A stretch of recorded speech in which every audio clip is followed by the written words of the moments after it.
2023 was one of the best years of my entire life.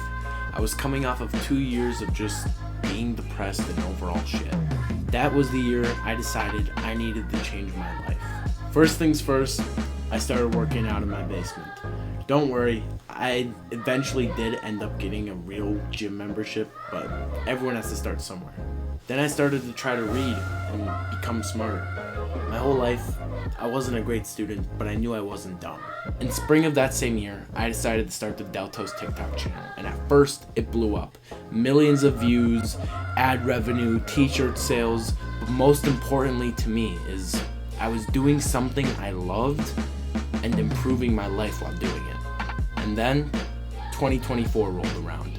I was so confident that it would somehow find a way to top 2023. With all the momentum behind me, it felt impossible not to.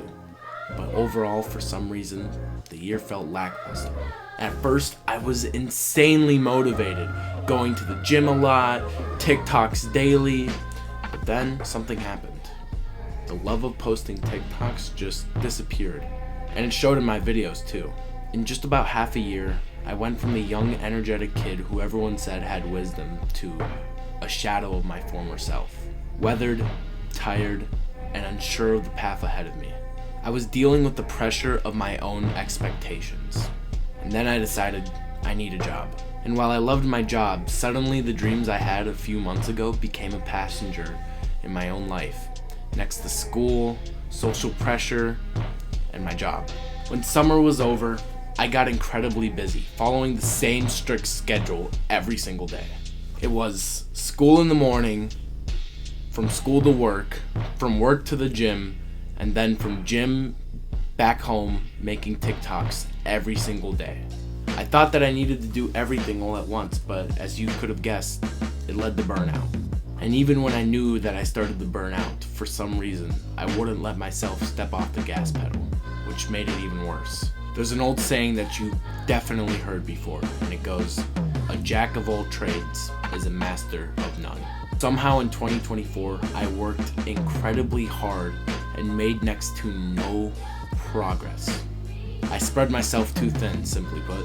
However, I don't want to be the one to moan about it. So, during the last month, I took some time to take a step back from all of the hard work that I've been doing. And in that time that I took off, I wanted to decide the things that really mattered to me. And what I figured out is I love making videos. I've always had, even when I had a gaming channel. But I love making real videos, like this one here.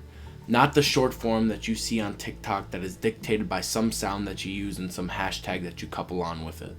I also learned that I want to go to the gym consistently because I want to be a healthy person. I came from a place before 2023 that was not healthy, and I never want to be like that again. Even if something is hard, that's probably the exact reason why I should continue to do it. Easy is not always better. And I wanted to keep the job that I actually love having.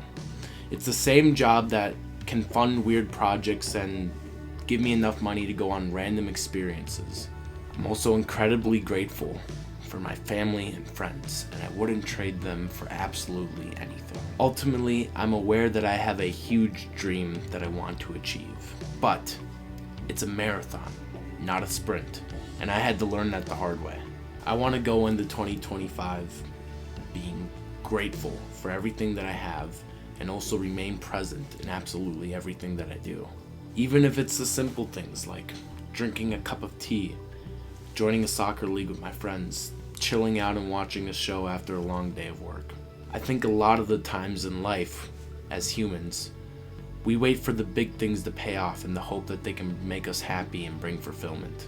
And that's the thing, those big milestones that we spend years of our life chasing, ultimately, sometimes they don't feel as life-changing as we imagine them to be. Drinking tea, laughing with friends, watching a movie with my parents, working on small projects like this are often the things that don't make the headlines. But to me, they're the things that make my life feel whole.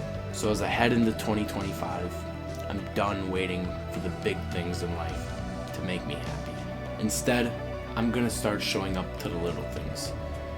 Everyday victories, quiet moments, hell, even the struggles.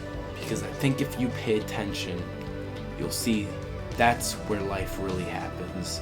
And who knows, maybe one day we'll all look back and realize those small moments were actually the ones that mattered the most.